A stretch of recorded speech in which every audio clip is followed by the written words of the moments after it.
Assalamualaikum warahmatullahi wabarakatuh. Kenalkan, nama saya Siti Rohana. Saya adalah peserta Latsar CPNS tahun 2025, angkatan ke-10 kelompok ketiga yang diadakan oleh Balai Diklat Keagamaan Medan. Berikut adalah tugas Latsar individu saya, yaitu presentasi mengenai analisis isu manajemen ASN di unit kerja saya, yaitu di Man Insan Cendikia, Tapanuli Selatan.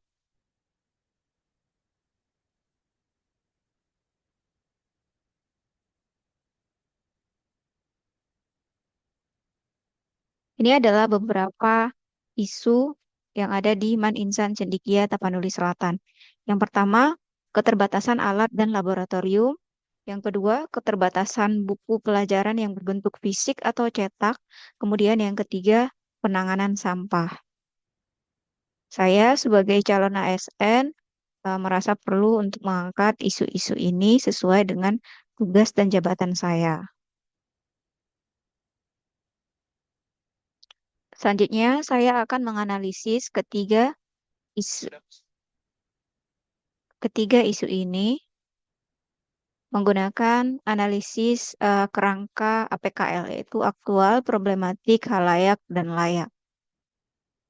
Yang pertama, untuk isu yang pertama, keterbatasan alat dan bahan laboratorium, aktualnya keterbatasan alat dan bahan laboratorium ini akan berdampak pada pelaksanaan praktikum siswa. Kemudian untuk problematiknya, bagi siswa, keterbatasan alat dan bahan laboratorium ini dapat mengurangi keterampilan proses sainsnya, kemudian menurunkan motivasi belajar. Kemudian untuk khalayak, keterbatasan alat dan bahan laboratorium ini berdampak pada guru biologi dan juga guru-guru IPA lain, kemudian tentu saja kepada peserta didik, dan yang kemudian kepala sekolah dan pengelola sarana dan prasarana.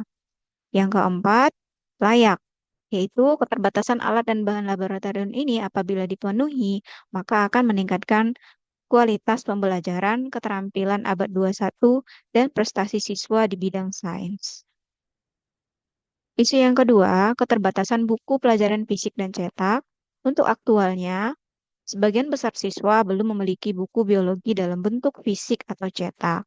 Jadi problematikanya menyebabkan siswa kesulitan belajar dan belajar mandiri di rumah, terutama bagi beberapa siswa yang susah akses internet atau perangkat digitalnya tidak memadai. Kemudian untuk khalayak, ini berdampak pada guru biologi dan guru IPA, peserta didik, serta pustakawan dan pengelola sarana dan prasarana.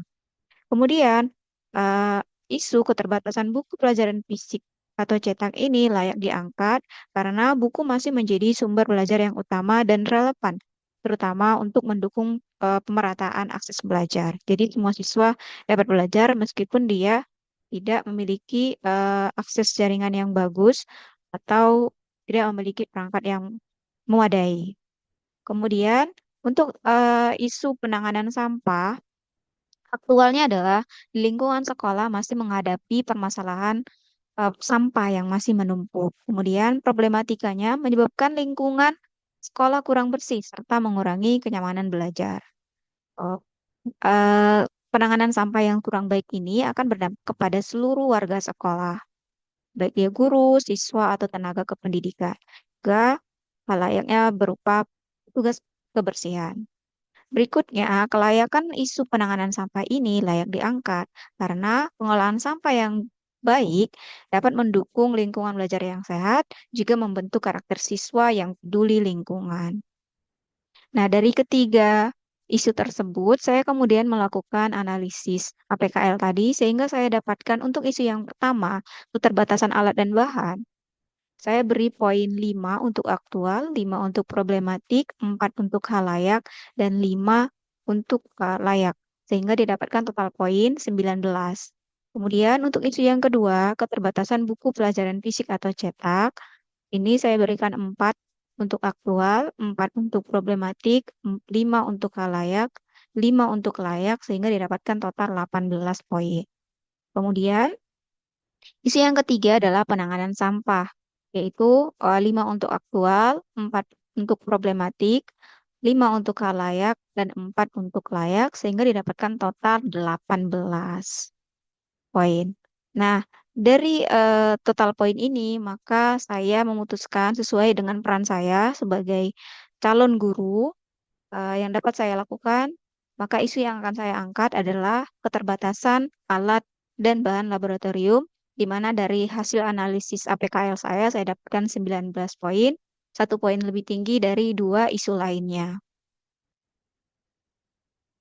Nah, kemudian saya melakukan analisis penyebab untuk eh, isu keterbatasan alat dan bahan laboratorium. Maka saya menggunakan diagram fishbone, yaitu ada enam. Yang pertama, ada main atau manusia, di mana penyebabnya adalah laboran tidak tersedia atau kurangnya pelatihan bagi guru atau laboran untuk mengelola laboratorium. Kemudian yang ketiga, guru juga belum optimal mengajukan usulan untuk eh, mendapatkan alat-alat laboratorium yang memadai. Kemudian yang kedua ada mesin. Untuk mesin, penyebabnya adalah kurangnya peralatan modern, jadi tidak tersedia peralatan-peralatan berteknologi di laboratorium. Kemudian yang kedua, peralatan lama tidak layak digunakan. Jadi beberapa peralatan sudah tidak layak digunakan. Kemudian untuk metode, di mana penyebabnya adalah tidak ada SOP khusus untuk perawatan dan pengadaan alat laboratorium. Kemudian juga tidak ada pengadaan alatnya tidak terencana.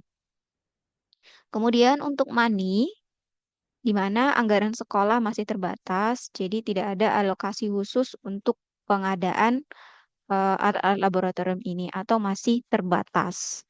Kemudian yang kelima material, di mana alat laboratorium masih banyak yang rusak dan belum diganti. Jadi spesifikasi alat dan bahan yang ada masih tidak sesuai dengan pembelajaran di SMA. Jadi kadang-kadang materialnya masih ada untuk material pembelajaran di SMP atau SD. Berikutnya adalah environment atau lingkungan, di mana ruang laboratorium bercampur fungsi dengan ruangan lain. Kemudian lingkungan siswa juga tidak ada budaya riset. Nah, beberapa gagasan atau solusi yang dapat saya berikan, yang pertama adalah untuk solusi jangka pendek, yang pertama pengadaan alat sederhana mandiri. Kedua, optimalisasi sumber daya sekitar. Yang ketiga, prioritas pengadaan. Selanjutnya, pengelolaan inventaris. Nah, untuk solusi jangka panjang, bisa kita lakukan penganggaran rutin. Jadi dianggarkan secara rutin per tahun, per 6 bulan atau per 3 bulan. Kemudian pendirian unit produksi siswa. Jadi siswa membuat taman atau menanam tanaman sendiri yang nanti akan digunakan juga sebagai bahan laboratorium. Kemudian yang ketiga, digitalisasi laboratorium. Jadi eh, praktikum dilaksanakan secara digital, memanfaatkan platform-platform yang memungkinkan untuk digital. Nah, dari beberapa solusi tersebut, saya memberikan gagasan kreatif yang dapat saya lakukan sebagai calon guru ahli pertama di Maninsan Cendikia. Maka yang dapat saya lakukan adalah pengadaan alat peraga sederhana, yaitu berupa model 3D, struktur kromosom dan DNA untuk mendukung pembelajaran biologi. Jadi, alat-alat model ini dibuat dengan menggunakan alat dan bahan yang sederhana dan tersedia di sekitar.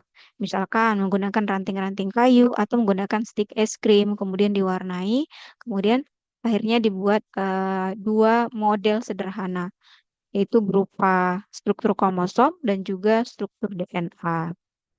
Demikian analisis isu saya dan gagasan kreatif yang dapat saya berikan. Terima kasih. Assalamualaikum warahmatullahi wabarakatuh.